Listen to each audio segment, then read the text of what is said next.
With that said, we can jump straight into questions if that's helpful. Jim, do you mind if we start for you and move left to right? Yeah, sure. Two questions, and then I'll let everything move on. What are your main goals with this new format with the scouting department, and what you're trying to do there? And at least you have for now, commitment to Josh Wolf. Why? What do you see in him? Why is he the coach for you in the immediate future? Okay, the first one, let's start. Good morning to everybody. The first one is about Josh Wolf. I'm going to reply to your second question. Well, guys, I understand we are in a world where results matter, and matter a lot, and many times dictate. But I have a responsibility beyond results in some sort of way. As you know, I landed like 3 months ago, something like that. I've been assessing the whole situation. And to be honest, again, I understand results matter, but leaving results aside, what I can see is a very young coach, obviously with room for improvement, like any other coach in the league, I believe, and in any other sport. Very dedicated, not only him, the coaching staff as well, very dedicated, very knowledgeable, and very much committed to the city and to the club. And believe me, I come from, as you know, from some of the best clubs in the world, so I know what I'm talking about when referring to coaches. And I think we have a very good coach on site, and I think it's the right fit for us looking forward. The second would be about the scouting and recruitment department. This is something I had in mind from the very beginning since I landed. Obviously, it's taken time because I have been able to bring people little by little, people who were in different positions in different places, so it's not an immediate, but right now we have guaranteed five people who are going to work full time for us in different areas in Europe, some others in South America. I believe it's not only here, in any other market is key. If we don't control the market globally and nationally, which is also the MLS market, obviously, is very important. It's very difficult, and even more in a salary cap environment where you have to be very smart when signing players. Actually, I think it's one of the pieces that we're missing here, and again, I've developed this scouting and recruitment department. It hasn't been easy because, again, when the names will be revealed and where they are coming from, that this is going to happen. If somebody wants to make this question later, it's going to happen right now after the season finishes. Okay, so we will reveal the people within the scouting department, and you will see the clubs they are coming from and the years of experience, and the most important is the capacity to find players according to the way we want to do things here. All right, and this takes a lot of work. Takes people with many years of experience, with a good eye for the players, looking at the profiles we are looking for, and well, I think we are in the right path in this regard. I think it's key. I think this piece is key, but not for us, for any other club. I believe so. We'll go to Colby. Let's just do 2 questions each. If you need additional ones, we'll come back. I'm sorry for that. Just for you to understand where I'm going from. Any club from the ones I'm coming from, they would have 80 scouts, 80.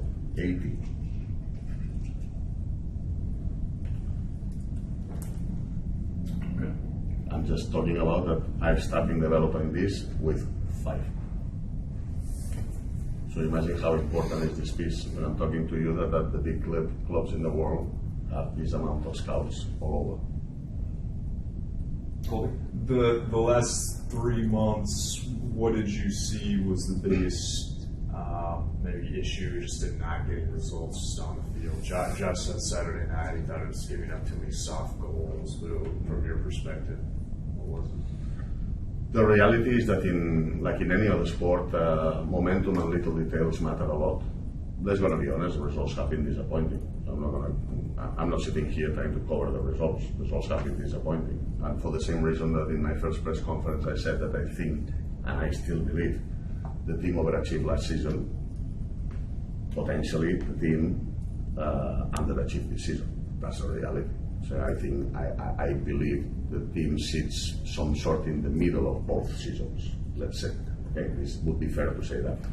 Having said that, for the same reason that last year, sometimes in a punctual moments, you have a little bit of luck and this allows you to keep going with the momentum. But this year hasn't happened, and this is sport, and sometimes happen. And let's going to refer like little things, like, I don't know, you are playing Dallas away. Yeah, there's many games that now coming to my mind. Dallas away, we went down to 10 men. We were having a good game, and suddenly, I think was Gallagher hit the crossbar, minute 96 and 97, there is a throw-in, and we concede 1-0. This 1-0 after being fighting down to 10 men in Dallas, and then suddenly you get that knock, and you are losing, so this ends affecting you to the following game. So potentially in there, if Gallagher down to 10 men scores a goal, you win that game, and then you got a little bit of momentum, and next game comes Seattle. In Seattle happened this goal that Barr decided that the ball was not in when it was completely in. Because maybe without this ball, you don't lose, you get a draw, and then and all of this helps you gathering momentum, and sometimes it happens completely against, not here with us. So again, I'm not crying, the results are disappointing, I'm not trying to cover the results. I'm just saying that momentum and circumstances sometimes make you gather momentum, and you get wins because punctually you are a little bit locking one of the games, and this helps you to the following one and to the following one, and this has happened completely opposite this season. And then just biggest priorities for the off seasons going forward from like a personnel standpoint, from or not specific individuals, but what would you like to add to improve the team going forward? Well, we need to look at the roster and obviously improve the roster. What I would like to, because I'm sure there would be different questions about that, and I will try to reply them all with yours. Referring to this particular subject, is that, guys, you are sitting here, I guess you are MLS experts. If you are MLS experts, I guess you know about the rules and regulations, yeah, and the salary cap stuff, okay? So, we are going to improve the team. Yes, we're going to improve the team, but it will take time. But it will take time because compared to Europe, in Europe you can say, listen, this hasn't worked, and you can make as many changes as you want. Here, because of the salary cap rules and regulations and contracts and things that you have to respect, etc., is not that easy. There are people with contract, with different lengths of contract, with contract guarantees, and you can do what you can do. We will improve the roster, yeah, we will improve as much as we can, but we will need some transfer windows, the winter, the summer, and progressively we will improve the team in every single transfer window. How much? As much as we can. As much as we can. So it's not about as much as we want, it's as much as we can. Okay? Because again, players that you have under contract, it depends on someone coming, looking after them, and that you are able to transfer them and trying to create some sort of roster salary cap flexibility. If not, it's impossible. So to the off-season, to your question, we will try to improve the team and progressively every single transfer window. And we will do it as much as we can. Eric? Rodo, I'm wondering if you could take us inside a little bit some of the conversations that may or may not have taken place in the last couple of weeks about the managerial decision. Was it 100% your decision about whether to make a change or to not make a change? And take us into what conversations may have been had with ownership or with Josh about the future. Conversations obviously are going constantly. It's not that we had special conversations during the last 2 weeks with ownership and we are all on the same page. All right. Again, guys, I have the feeling that everybody is like, there's no results and we have to get rid of the coach and this and that. There's going to be a little bit more smart and think in depth about the whole thing. And when you're having a call, if you would have a coach that comes here half an hour before that, believe me, there are lots like that. Half an hour before the training session, improvising the training sessions. After the training session, having lunch and going to play golf or whatever. Not preparing for the games. Not the team all over the place, the team giving up, the locker room, a constant fight of everything. There is none of that. There is none of that. And believe me when I say there is plenty of that, much more than you can imagine, right? So all this right now, there's no results, and it's like somebody must be accountable. I understand you guys. I understand you guys that you need to try to find and look for the news and all this kind of stuff. But right now, this is far from the ideal decision. And again, I need to look for not only for the short, for the medium and the long term of the club. And I think the best decision is to stay with Josh and his coaching staff. And we are all on the same page. Obviously, in the end, ultimately, it's my decision, but has to be supported by ownership as well, and we are all on the same page.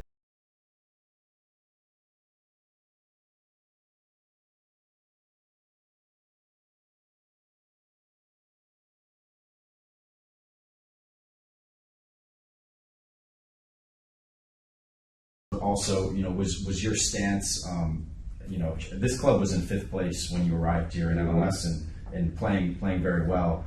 Did anything, change your opinion in the fact that there were, several weeks without a win? Well, the first of the 5th place, that I understand what you mean. Yes, it's a 5th place, but in the end it's like maybe you are 3-4 points from the 10th.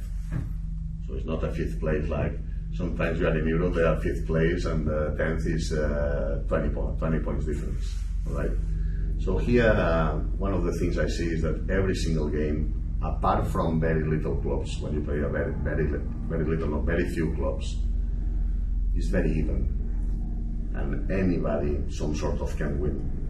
They are quite open, the games. And again, some results could have gone our way and didn't go. And again, these are not excuses with the results that we have got. But again, what you mentioned about the referring, like, I feel with this question a little bit is like, no, from the 5th and you are finished 3rd or 2nd bottom or whatever, all right?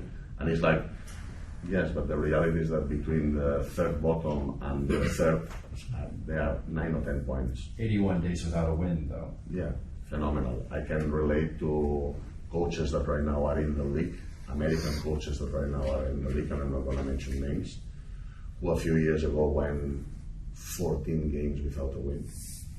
I don't know if it was 14 or 16 games, and right now, one of them is one of the best coaches in MLS, for example, right?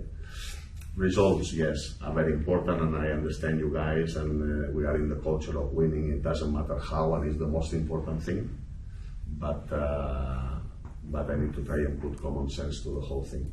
And if I have to be driven by the public opinion, etc., we are not going the right way. And what I'm doing, believe me, is a thoughtful decision. It's not, as you can imagine, this is a very attractive place, and there are like plenty. You don't know how many coaches are interested in coming here, as well as players from all around the world, names that you could even not believe, all right? But this is a very particular league, and I knew that, and I've learned that as well. As I landed here, after 2 days, we traveled to Vancouver. I think it was 4.5-hour flight. 4.5-hour flight, for you to know, this is the furthest trip any European team would take in one single season. This would mean a team playing in European Champions, so Europa League or Conference League or Champions League. This would mean a team from Portugal playing in Russia. So completely, this is the furthest.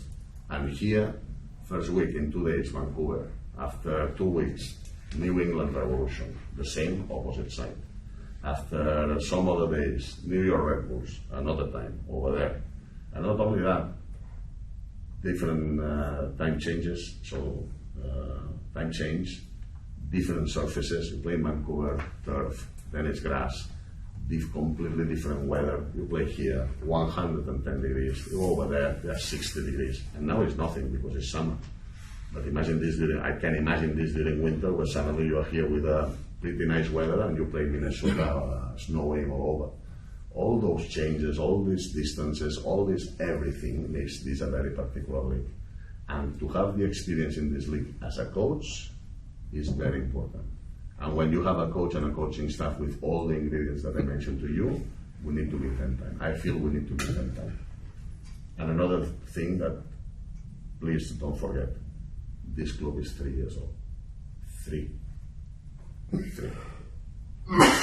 Jorge. Hi, Jorge. Hola, Hi. Rodolfo, bien, gracias. Una disculpa si he sido rudo otras veces. A mí me gustaría primeramente saber cuál es el trabajo, porque quizá nosotros pensamos que es algo diferente. ¿Cuál es el trabajo de usted? En la parte de psicotrataciones, sí de los escauteos y todo, pero ¿qué función tiene usted en la parte de dirección técnica, en la parte de jugadores, en todo lo que es alrededor? ¿Qué nos podría usted decir del trabajo de Ron? Bueno, pues mi trabajo consiste de alguna manera en oversee, ahora perdona que no me sale la palabra en castellano, todo lo que es relativo a lo que es el fútbol, es decir, todo lo que es la parte de entrenadores, la parte de entrenamientos, la parte de personal que está estrictamente ligado a lo que es el funcionamiento del primer equipo. Llámale el High Performance Department, el Medical Department, todos los departamentos, el Player Care, que están los chicos que hay detrás mío, que hay gente que mira a diario por el jugador, ¿no? Todo lo que es fuera del fútbol, todo lo que necesitan para que estén en las mejores condiciones posibles en todo el tema este. Luego el tema de un poquito pues valorar lo que es el roster y empezar a buscar pues soluciones, ¿no? Cómo creamos más flexibilidad, el tema de dirigir el tema de los scouts para detectar los jugadores dentro de los perfiles que buscamos y luego intentar traerlos, siempre y cuando, pues evidentemente, lo que decimos, ¿no? Es una liga donde no es fácil traer jugadores por las restricciones que hay, ¿no? Esto no es solo nosotros, todos los demás están. Pero es una liga donde, igual me salgo un poquito del tema de la pregunta, es una liga donde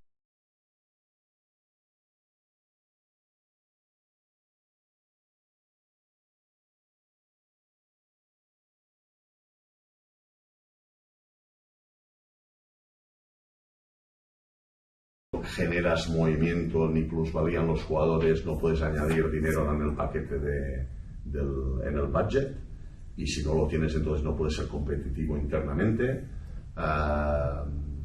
No es fácil, es un modelo que tengo muy claro en la cabeza, lo tengo mucho más claro que cuando aterricé hace 3 semanas, porque cuando hace 3 meses, porque en aquellos momentos yo tenía muy claro el tema del salary cap, etcétera, etcétera, pero sí que no sabía exactamente hasta qué punto estábamos atados, ¿vale?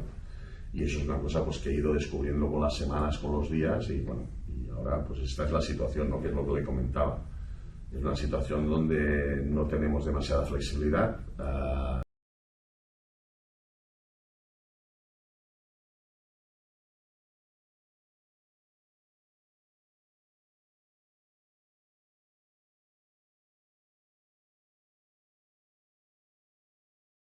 Los equipos, pero equipos que lo están haciendo bien son equipos que veis constantemente que jugadores entran y jugadores salen. ¿Por qué? Porque es la única manera. Tienes que traer jugadores, intentar generar plusvalía, aumentar el budget y entonces ser competitivo, acertar con la gente que traes de fuera y te permite ser competitivo. Competitivo quiere decir ir a por jugadores buenos dentro de la liga. Si no es imposible. Bueno, también me gustaría saber en realidad su posición o su trabajo en la parte de la dirección técnica. ¿Qué quiere decir con dirección técnica? Sí, o sea, ¿usted tiene algún tipo de consejo hacia el coach? ¿Usted tiene algún tipo de injerencia de qué jugadores, o consejos por lo menos con Josh de qué se hace, qué se hizo mal? Algún tipo de... O sea, eso está en parte de su trabajo. Sí, claro. Y si Evidentemente. Es que lo que hemos oído ahorita, lo escuché de usted y lo que oímos de Josh, es de que necesitan jugadores que no tienen plantel y todo, pero gastamos el doble de lo que gasta San Luis. De repente... Bueno, pero el tema no es lo que gastamos, es cómo lo gastamos y con quién lo gastamos. Sí, no tiene que ser comparable usted de nada. O sea, y podríamos ver que esta temporada no tiene, desde nuestro punto de vista, usted no tiene ninguna responsabilidad. Pero sí tiene que haber alguna persona que tenga cierta culpa por haber hecho todas esas contrataciones. Y resultó que es nuestro propio técnico. Él no lo dijo. Él dijo que fue parte de las contrataciones. ¿Qué va a haber diferente si él sigue en la dirección técnica? Bueno, pues esto es muy sencillo de contestar. Al final, yo el tema de los nombres de los responsables lo dejo a su imaginación, evidentemente. Yo creo que es de club pequeño venir aquí y empezar a señalar a la gente. ¿Vale? Al final se trata de que este departamento de scouting y el recruitment haga un gran trabajo, como lo van a hacer, como ya están haciendo y como lo van a hacer, para intentar detectar esos jugadores de acuerdo con los perfiles que queremos para desarrollar el juego que queremos desarrollar. ¿Vale? Entonces, esto por un lado. Si eso no existe, si no hay de eso, al final el entrenador, no hablo de este entrenador, de nuestro entrenador, hablo de mí si yo fuera entrenador, hablo de cualquier entrenador. ¿A qué acabas refiriendo? Acabas refiriendo a lo que conoces, de alguna manera. ¿Vale? ¿Por qué? Porque si no tienes diversas opciones, si no te plantean diversas opciones para traer jugadores, al final necesitas jugadores.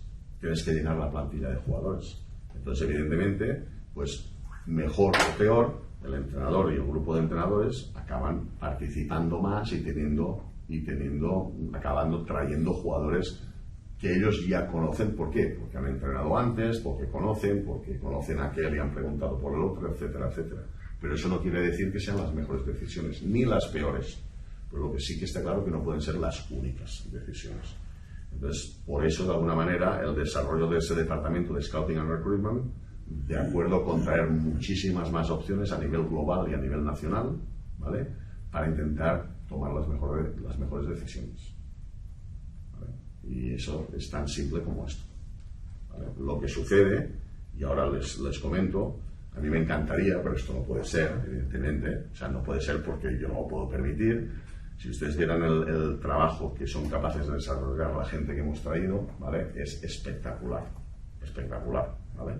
Pero, ¿qué sucede? Pues sucede luego que no tenemos flexibilidad, o tenemos muy poca flexibilidad. Entonces, lo que quiero que entiendan, y quiero aprovechar esta oportunidad, ¿vale? Para que todo el mundo entienda de que intentaremos mejorar el roster, sí, tanto como podamos, pero desafortunadamente tendrá que ser poco a poco por las restricciones que tenemos a nivel de salarial, por la falta de flexibilidad, no porque no queremos hacer más. Si no haremos más es porque no podremos hacer más. Lo único que le puedo asegurar es que cada mercado, el de invierno, el de verano, el de invierno, progresivamente cada vez iremos haciendo todos los cambios que podamos, siempre y cuando sean lógicos y pensemos que mejoran la plantilla. Al final, el que toma decisiones se equivoca. Si tú no tomas decisiones, no te equivocas nunca, ¿vale? Y yo lo que intento traer es gente que tiene capacidad, ¿vale? Para detectar jugadores y para debatir, y al final yo seré el último que daré la cara para tomar unas decisiones colectivas de gente que trabaja por detrás y yo al mando de todo, ¿vale? De lo que se trata es de minimizar los fallos.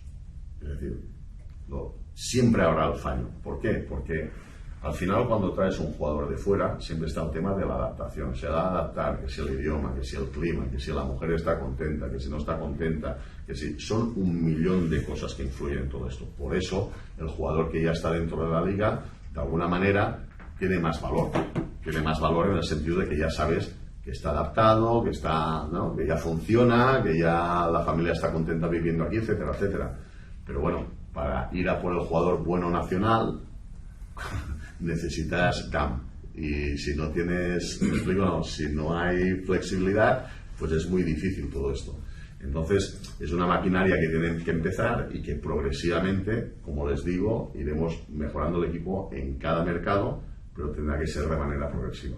Lo cambiaremos en cada mercado, pero tanto como podamos. Es decir, si la gente se está esperando, no, aquí venga, va, 10 cambios, no sé qué, que es imposible, es que no se puede hacer, no se puede hacer. No digo que es lo que queramos, pero lo que le digo es que no se puede hacer. Y ustedes, que son expertos en la MLS, Eso lo sabe igual que yo. Buenos días. Buenos días. Ahora que ya nos estamos enfocando en lo que va a ser la siguiente temporada, en donde usted ahora sí viene con toda la planeación de cambios, de llegadas, de salidas, de personal, ¿el nivel de exigencia va a cambiar? Es decir, la próxima temporada, ¿aguantaríamos otra vez pasar 9 partidos sin ganar, sin haber cambios, o empieza a cambiar ya el nivel de exigencia para el técnico? Yo solo pienso en positivo. Lo único que le puedo decir a mí ahora, estar hablando de hipotéticas situaciones que puedan pasar. El fútbol es muy aleatorio y siempre puede pasar cualquier cosa. Lo único que le digo de nuevo y le insisto, confiamos en este entrenador y en el coaching staff que hay. Vamos a poner a su disposición y a disposición del club cuanta más infraestructura mejor para ayudar todo lo que sea a lo que es el coaching, todo lo que sea a lo que es mejorar el roster, ¿vale? Y vamos a trabajar para que evidentemente cuando suceden estos resultados no se puede estar, o sea, no es un tema de que no, mire, es que como no ganamos en Dallas, pues tuvimos mala suerte y tal y cual. Sí, estos factores influencian, pero eso no quiere decir que los entrenadores, yo mismo, el coaching staff, va a hacer una reflexión profunda de la temporada y entonces también, o sea, eso es parte de la evolución, ¿no? Este es un equipo y un coaching staff que viene de una primera temporada mala, de una segunda temporada muy buena y de una tercera temporada mala. Pues bueno, pues eso también es una experiencia dentro de lo malo de la situación actual, ¿no? La experiencia de venir de abajo a subir arriba, volver abajo, que es cómo llegamos aquí, qué sucedió, por qué bajamos aquí. Todo esto tiene que haber una reflexión, ¿no? Quiere decir que no se trata solo, no, venga, va, continúa el entrenador y hasta aquí todo, tuvimos mala suerte, etcétera, etcétera. No, va a haber una reflexión profunda a todos los niveles y eso nos va a ayudar a mejorar. Como lo decía antes, es un club, y me parece que lo dije en mi primera rueda de prensa, es una cosa que me chocó de entrada y aquí lo pueden ver. Es un club que es muy nuevo, que tiene 3 años, con una gran energía, como se ve en el estadio, ¿vale? Esto de alguna manera también es el reflejo de lo que hay dentro del club, con gente muy joven. Si se giran aquí, miren las caras de la gente que trabaja. Esto es buzzing, que digo yo, pero mira, que yo soy me parece que lo comenté ya, no sé si soy el segundo más viejo de todo el club, lo cual me hace sentir muy viejo, con 52 años. De los clubes donde vengo yo sería una persona de media edad, ¿vale? Entonces, bueno, tiene eso las cosas positivas, pero por otro lado, la gente necesita experiencia y pasar por experiencias y todo esto ayudará a ir creciendo el club también. Claro. En cambios que me imagino que ya usted tiene pensados hacer, jugadores, llegadas de nuevos jugadores, ¿hay una lista de jugadores que usted considera que ya tiene más o menos claro que no van a seguir con el equipo? Bueno, la puedo tener clara, pero evidentemente no te la voy a compartir. No, eso es evidente. Pero hay. Eso es evidente, eso es en cualquier club del mundo. Tú vas viendo, vas observando, vas valorando y vas entendiendo cuál sería el ideal.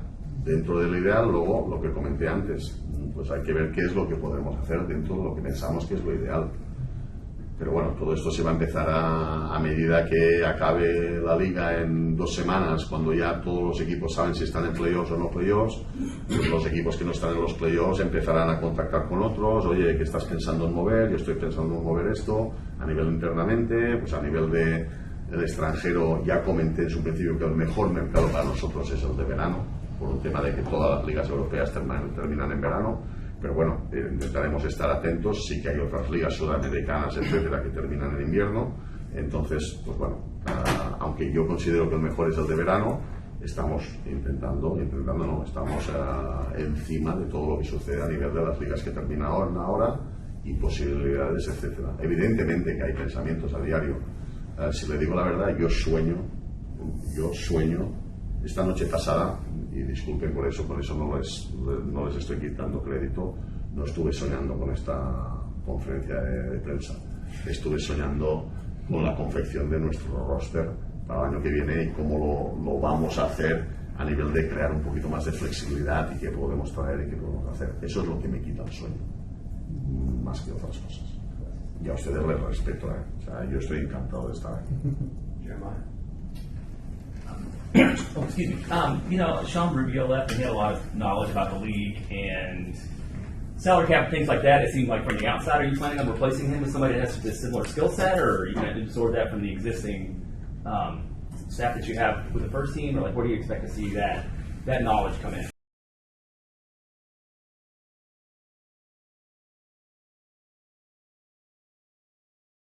We're working actually with Sean Rubio, as you mentioned. We have a couple of people internally who's gonna help me in this regard. They're very much qualified, very much prepared, and I don't have any doubts about them. I think they are very smart, very intelligent, and is a position that is being replaced immediately with no problem. Looking at some changes that have happened throughout the rest of the organization, I know Tyson Wall from the academy is no longer here, and then just looking at some of player personnel decisions, it seems like some younger players have kind of been pushed up the ladder a little bit than where they were before. What is your assessment of the development pathway in Austin that already exists, and what changes would you still like to make in that pathway? Well, my background is very much into also academy and young and the whole pathway into the professional. I have to mention that this is a long-term thing. This is, yes, a very long-term thing. So there is no way that any club with 2-3 years can create a pathway and have great youth teams and the pathway into the first team and all these kind of things. First, because you have to create teams from scratch, completely from scratch, so your 12s, your 14s, your 16s, your everything. And this takes time. This takes a very clear philosophy to try to bring the best coaches for every one of the single age groups, to also develop a scouting and recruitment department who look after different profiles within the area and nationally in the areas where you can get players from. To bring in the right technical program, the right direction, the right many things.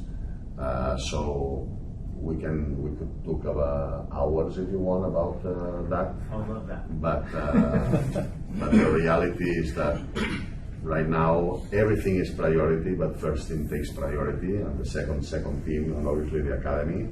And the academy is doing how they are doing. They are fine. Okay, the second team, as you know, is doing very well. But this pathway, I don't know. Again, without mentioning a club in MLS, the best model in terms of developing players from the youth department, from the youth setup to the first team, is a club that has taken, and I know what I'm talking about, is taken like 10 years and pouring a lot of money and bringing very top professionals in every single area at this level. And here we are 3 years ago. So little by little we will be tackling everything and looking after everything. But obviously the ideal pathway, and in the end, the ideal model to me is a mixture of what I was telling Jorge, I was sharing with Jorge and with all of you, is you need to get it right with the signings that are coming from abroad, trying to be smart in the national market and try to develop players from underneath. But this sector will take much longer time than the time I'm some sort of requesting for our first team to change. There are so many different specifics that we know that you're not going to get into, but drafting a little bit off of something that Jeremiah asked, when looking at the MLS roster rules and how you spend the money, as you said earlier, you look at a player like Emiliano Rigoni, who is taking the designated player spot. Is your team looking at things like using targeted allocation money to free up things like designated player spots?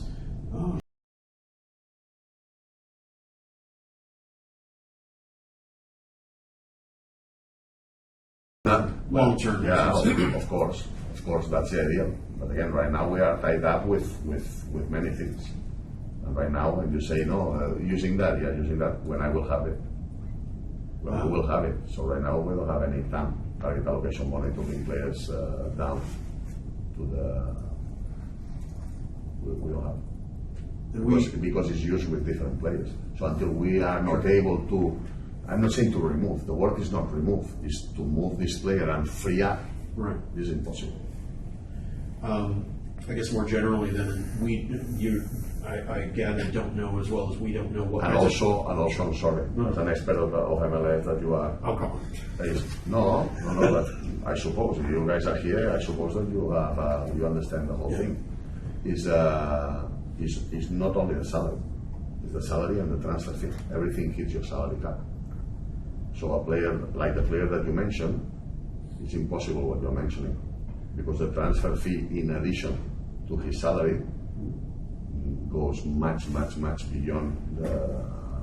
So you can bring a player down when it's under the 1.683750. Not in salary plus transfer fee. So more generally, So what I mean is the player that you mentioned, it's impossible to bring him down. okay. More generally, as we head to the actual off season, I gather the club doesn't know any better than any of us do about potential roster rule changes for the league. Andre Blake has gone on the record from the player perspective talking about fixture congestion and how it's impacting their ability to just survive. What can you tell us about what you would like, if the league is even listening to what the clubs want? What you would like to see in terms of roster rule changes that will make it easier on the players, that will make it easier on dealing with Leagues Cup and SEC and all of the various competitions? Well, this is a very good question, because this is obvious. So what's happening here is that all these rules, regulations, and everything, yes, are potentially fine, and these rosters, constructions, and ability to build a roster, they're enough to cope with one competition like it was before, or two competitions that was like playing Saturday to Saturday, and eventually a midweek game because it was an Open Cup game. What happened? That this now is transitioning to like an European schedule where there is the Leagues Cup and the other one, because this means more games and this means more money. That's the reality. But what the league might not be considering is that at a difference to Europe, yes, in Europe the distances are less, the quality of traveling is better, the amount of players that you can have is more, so all these kind of things. So I hope the league starts considering this, and if they want all our teams, including all these teams, including ours, to cope with this level of schedule, considering distances, considering time difference, considering everything, it will have to open up and potentially be able to have maybe more GAM in order to have more players and better players for everybody. Maybe the traveling conditions, which have improved since the pandemic, because before it was even worse. They had to go in a regular flight, where right now, better or worse, but the teams travel in a private flight. But all these kind of things. So again, it's a very particular league and very tough, and these schedules of Wednesday, Saturday is not us, because I didn't make you that question. I didn't even complain about that. Every time we play against any other team, every single sporting director, every single owner, yes, not complains, if not. We start discussing actually that our rosters are not prepared to cope with so many games. Todd, Joe, and then Jalen. Just a quick question about, you're talking about the future. How important is this off season, and how busy do you anticipate this club being during the off season? Well, I think I mentioned before several times, but again, every single off season is going to be very important. Not only the off season, the mid season as well. And how important it's going to be? As much as we can, within the restrictions that we have and the lack of salary cap flexibility. So if we can do 3, we will do 3. If we can do 2, we will do 2. It's all going to depend on the flexibility that we have. But the only one thing I can guarantee is that we are going to be on top of it, and in every single transfer window, we will try to improve the team. Just a question, what's impressed you about Josh? You talked about his work ethic. Is that something that you look forward to building this team with, someone who is as hard of a worker as Josh? I'm just saying that this is a profile of a young coach who is very eager to keep learning, who is on top of every single thing, who is very dedicated, who is very committed and identifies very much himself with the city and with the club. And these are very difficult things to have in my experience. And then again, there is room for improvement, yes, here like everywhere else. But I think we have a good coaching staff. That's a reality. The results are not telling this. I understand you guys. But I have to be looking at other things. I cannot be dragged by comments and things. And I know, I understand my position and that at some point if the things doesn't keep working, you're going to be on top of me, etc., etc. But the one thing I'm going to promise you, I will keep doing what I think is best for the club, independent of what people say. Because it has to be this way. It has to be this way. Joe? I would love the results to be better for the city, for the fans. We have like he's a huge fan base. We have here, including Jorge, that is not our best friend media-wise, but I know he feels in his heart he feels Austin FC. I know that, and I would love to be here, happier and having better results, etc. What I'm trying is to put in place something that sustains the club. My experience, among many other things, tells me to succeed is difficult, but it's not as difficult. The most difficult is sustain success. This is the most difficult. So you can have a season very good or what. The most difficult is to sustain success. This is very difficult. And I'm trying to work thinking forward. I don't know how long it will take me for this club not to only succeed, not to sustain success. And I cannot be taking decisions just for the fact that the ball hasn't got in as many times as it was there this season. That I know that at some point, if this keeps not working, again, you're going to be on top of me, etc., etc. I understand, that's part of my job. But believe me, that every single decision is very thoughtful. So it's not like, it doesn't matter. Well, let's gonna keep with this coach because like we have him in-house, but it doesn't matter. No, it's not about that. It's very thoughtful. Every single decision trying to do the best for this football club, because these fans deserve it, including Jorge, deserve the best for our club. Okay. This keeps being an amazing experience. How this stadium, the vibe of the stadium, not having the results, and this means that it's a city backing 100% a soccer team. And this is very important. And this is very unique as well. And that's one of the reasons I came. Jalen? You're okay?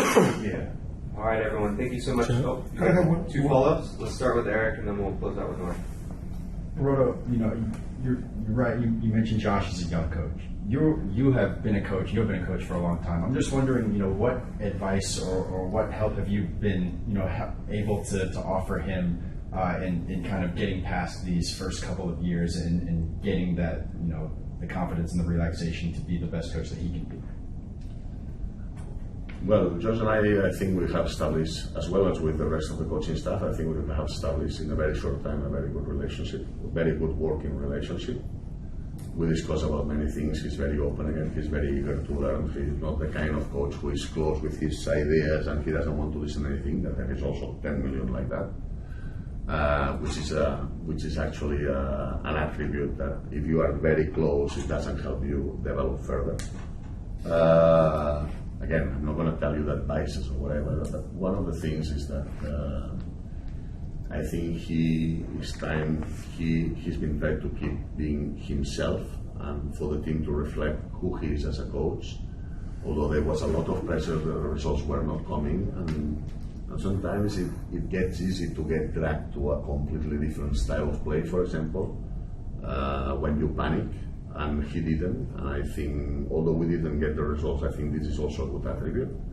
But again, he is constantly asking questions. We will have more time, obviously, now at the end of the season because we don't have games. And when you don't have games, you have more time to go in depth through different things. But again, he is a guy very much open and again, very thoughtful and very dedicated and very much willing to improve. And what I have experienced, situations like that I'm gonna share that. No? Like situations like what's the day that the game was delayed so much? LA Galaxy. Yes. I don't know at what time we left the stadium that day. At 2, 2:30. Yeah? Sure. Well, almost 3. I remember I couldn't sleep. I couldn't sleep until 5, something like that. And at 9 a.m. I was here in the office, although it was a day off for the team and everybody. Josh was already at the office. And was a day off. And this is what I mean. And he was devastated. And this is what I mean when, you understand, when you sound there is people, I don't say that they don't care, but when you have people who lives things like this, in addition to all the other attributes, is the right person for us. There are little details. Some other one is like, finish at 3, I couldn't sleep until 5, next day is day off, I don't even think in appearing here. Because he didn't need to. Nobody needed to. And when I arrived here at 9 a.m., he was in his office, completely devastated, because, as you know, we were 3-1 up, minute I think was 89, and this was a game that I think was the game who could have given us the possibility to get into the playoffs. This was the game. Because 3 points in there would have given us a little bit of momentum getting into Colorado. Into Colorado, maybe you get a draw, and then you beat DC United, and then in the last 2 games, yes, you can lose again in LAFC, that they are a powerhouse like everyone knows, but everything is open in the last 2 games, right? And he was very much conscious of that. We were very much conscious of that. And this, when these little things happen, I'm not saying that he stays in the job because he appeared here 4 hours after losing against LA Galaxy, but these are the little details when you see somebody that is very much committed to the city, to the fans, to the club, to what we are trying to do. And these are important attributes. And when I'm talking to coaching and relating to coaching, as you can understand, I really know what I'm talking about. Pero primero le molesta que le diga Jorge, tengo miedo ya de esto. No. Perdón, le molesta que le diga No, para nada, para nada. Para nada, sí. Rodo, es que yo sigo sin entender. El trabajo de usted, créalo, yo creo que nadie tiene duda. Por su trayectoria, por lo que usted representa para el club, nadie tiene duda de su trabajo. Lo que nosotros no entendemos, y lo digo por Club Deportes, nosotros no entendemos es cómo calificaron a Wolf para decir, o si usted está, por ejemplo, de acuerdo o ha tenido pláticas con él cuando un jugador se equivoca partido tras partido en la defensa, si otro jugador juega 7 posiciones diferentes, o sea, ese tipo de cuestiones que obviamente se tendría que calificar él. ¿Cómo es que usted las toma? ¿Está de acuerdo? ¿Cómo es que usted las platica con él? Eso es lo que más me gustaría ver, cómo es el trabajo de Rodo en la parte ya de usted dar su... Yo lo que quiero que entienda es que usted llega al fin de semana, ustedes llegan al fin de semana, como los fans, se sientan allí, en la televisión o para ver el partido en directo, y ven una alineación. Entonces, sobre la alineación, ustedes dicen, ¿cómo puede ser que este juegue aquí? ¿Cómo puede ser que este no juegue esta semana? ¿Cómo puede ser que este juegue 2 semanas? Ustedes lo que no saben es lo que sucede durante la semana, ¿vale? Puede ser que haya un jugador que, por lo que sea, ha estado enfermo durante 3 días de la semana. Antes nos decían. Por ejemplo, puede haber otro que a lo mejor pues haya unas circunstancias familiares que pase que le estén afectando y no esté in the right frame of mind. Perdone, porque a veces llevo tantos años en UK que a veces no me salen las palabras en español, esta es la verdad, para afrontar el partido. Y claro, usted dice, ¿cómo puede ser que esto no juegue? Si la semana pasada no sé cuántos. Bueno, pues a lo mejor ha tenido este problema personal y no está in the right frame of mind para afrontar este partido. Ya nos gustaría que este hubiera disponible. ¿Por qué? ¿Por qué tal y no sé qué? Pues bueno, porque tuvo una lesión y no se ha lesionado, pero está al límite, y si juega este partido tiene muchas posibilidades de lesionarse, porque también hay un departamento de high performance y medical ¿vale? Que asesora, luego el entrenador y nosotros tomamos las decisiones. Pero al final que todo esto va por debajo y sucede durante la semana. Y ustedes ven el producto final al final de la semana. Sí, pero usted, por ejemplo, al final del partido, vamos a decir, con el Galaxy, Sí. usted platicó con él, dijo, los cambios que hiciste en el 88, estuvieron mal, estuvieron bien. Bueno, eso es una cosa que siempre se debate internamente cuando acaban los partidos, Jorge. Esto es una cosa natural de todos. Y luego al final esto es como siempre.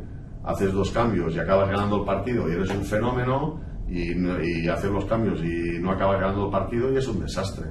Pero al final hay que tener en consideración muchas veces, evidentemente, que el entrenador a veces se equivoca. Aquí y en todos los lados, en los mejores equipos del mundo, a veces se equivocan con los cambios, a veces aciertan, y todo esto es un proceso de aprendizaje, y a lo mejor hay la siguiente vez, cuando está bajo las mismas circunstancias, que decide no hacer el mismo tipo de cambios. O sí, o a lo mejor se veía obligado a hacerlo porque el jugador estaba pidiendo el cambio porque estaba lesionado.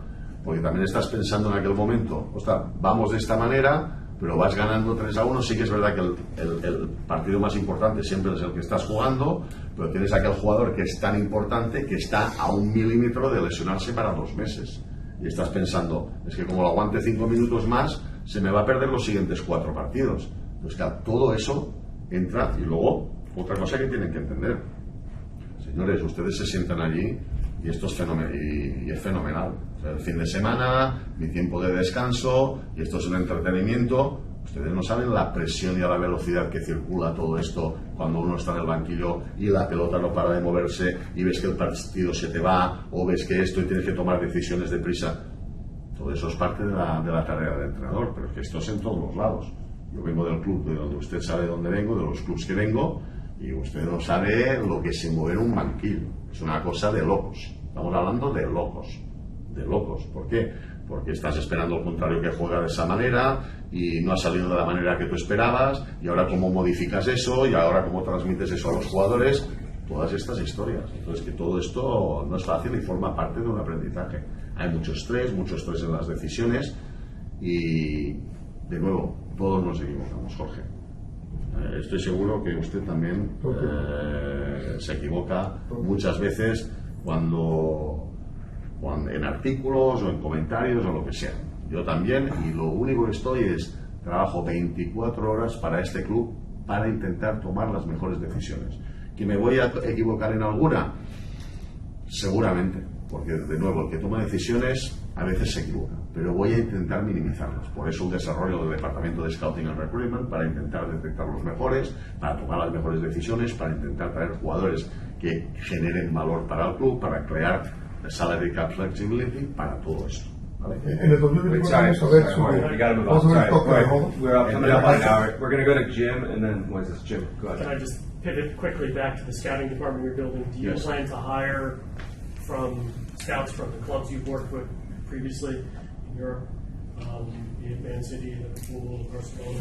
Will you be tapping into those Some of them have been there, some of them not, but they all come from like very high level experiences and many years of work. And the most important, the eye to look at the profiles we are looking for, because this is the most important thing. It's not the scouts, it's a specific scouts to look for the profiles we are looking for. But this is the most important thing. So this is not about getting out and saying, no, this is a good player. No, this is a good player that we think is going to fit within what we are trying to develop here. But this is the most important. And then let's see the capacity we have to bring them for all the rules and regulations that I mentioned 10 times already in this press conference. Thank you. Well, last question. Talking about the long term, there are so many things that are in the club as it stands, as it exists right now, that are going to take a long time to change and resolve and so on. Looking to the future, we just finished one of the greatest Women's World Cups ever. Would you relish the opportunity to the organization bringing in a women's team?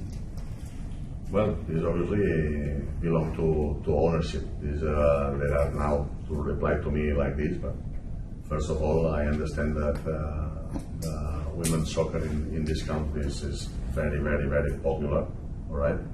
And also it's been very successful. And well, I'm sure at some point in the club there's going to be considering this possibility. But I cannot mention anything else. The reality is that it's not a decision that belongs only to me, and this has to come from higher up, the consideration. But yes, why not? Okay. Well, thank you very much, everyone. We appreciate your time. Thank you. Thank you. Gracias, Ron. Jorge, fenómeno. Todo me gusta tenerte aquí. Seguir aquí